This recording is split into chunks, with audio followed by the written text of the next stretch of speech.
Ces dernières 24 heures ont marqué un tournant, je crois, dans l'histoire de l'Église du XXIe siècle, dans l'histoire de l'Église du troisième millénaire. D'abord, on va remercier le Vatican parce que le pape, il est à Rome. Il n'est pas à Montceau-les-Mines, il est dans un endroit magnifique, donc on est toujours content d'y aller.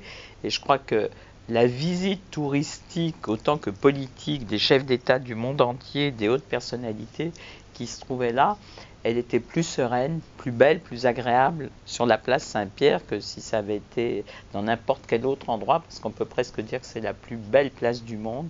Il se passe quelque chose quand on est place Saint-Pierre, il y a une espèce de force extraordinaire, une beauté, une lumière, qui fait que je regardais les chefs d'État, je regardais tous les personnages hier, ils avaient l'air heureux. Alors ils étaient heureux parce que finalement, ils découvraient un nouveau pape qui dégage de l'énergie, du charisme, de la sévérité aussi, de l'austérité. Donc on voyait d'ailleurs qu'il y avait certaines reines qui regardaient ça tout à fait fascinées, hein, comme si elles étaient au zoo et qu'elles voyaient des tigres, parce que c'est pas du tout leur univers, mais il y avait quelque chose de cohérent dans cette cérémonie, parce que les gens, ce qui m'a le plus frappé, il y a eu deux choses, c'est que d'abord, pas seulement le peuple de Dieu, parce que ça, tous les croyants qui étaient venus, évidemment, étaient très joyeux, étaient comme ça dans un état de grâce, et les bonnes sœurs aussi, mais ça c'est normal,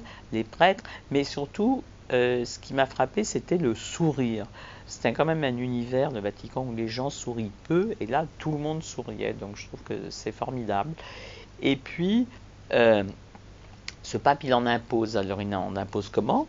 Le pape François, il en impose d'abord par sa sévérité, mais c'est incroyable parce qu'il dit des choses difficiles, il est sévère, et tout ça a l'air de passer très bien. Alors, bien sûr, il y a un effet de curiosité, mais il y a, je pense, il a une énergie, malgré ses 76 ans, parce qu'il faut rappeler qu'il vient d'avoir 76 ans, il a une énergie communicative et tout à fait entraînante.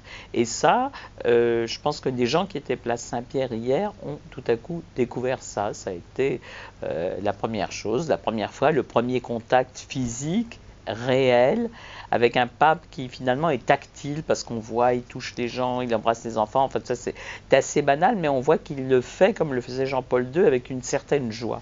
Alors, il y a une autre chose qui était très intéressante. Alors, on voyait le personnel de Dieu, le personnel religieux, je peux l'appeler ainsi, je pense que c'est pas irrespectueux, qui évidemment était dans la prière, était dans la joie, dans la solennité, et était finalement assez fasciné par ce nouveau pape, parce qu'ils ont vécu quand même en un mois pas mal d'événements, en 31 jours. D'ailleurs, les numérologistes disent aujourd'hui, il y a eu 31 jours d'écart entre le renoncement de l'ancien pape et l'élection du nouveau. Il a été élu un 13 mars 2013. Ils y voient des signes.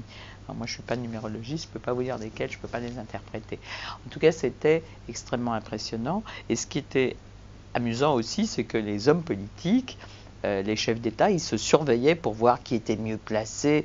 C'était quand même de l'autre côté, il y avait le côté cour et le côté jardin. J'appellerais ça le côté jardin, c'était un peu la course aux vanités. C'est-à-dire que il y en a qui étaient moins bien placés, qui avaient l'air de très mauvaise humeur. Il y en a qui étaient très bien placés, les reines, les rois. Enfin, il y a un protocole, il y a un protocole séculaire au Vatican et auquel on ne déroge pas. Alors, tout ça, ça crée quelque chose en plus. Et puis, il y avait quelque chose de savoureux parce qu'on a su, pendant cette intronisation, que le pape ne veut plus appeler intronisation, mais premier jour de son pontificat, que le pape Benoît XVI, enfin le pape à la retraite, l'évêque de Rome, l'évêque émérite de Rome, appelons-le ainsi, regardait tout ça à la télévision. Et j'ai trouvé ça assez touchant parce que ça veut dire que même quand on est pape, on le reste viscéralement et voilà, il y a peut-être une curiosité, mais avant tout sans doute une nostalgie et a besoin de voir comment ça se passe avec son successeur. Et j'ai trouvé ça très touchant de penser qu'il le regardait à la télévision.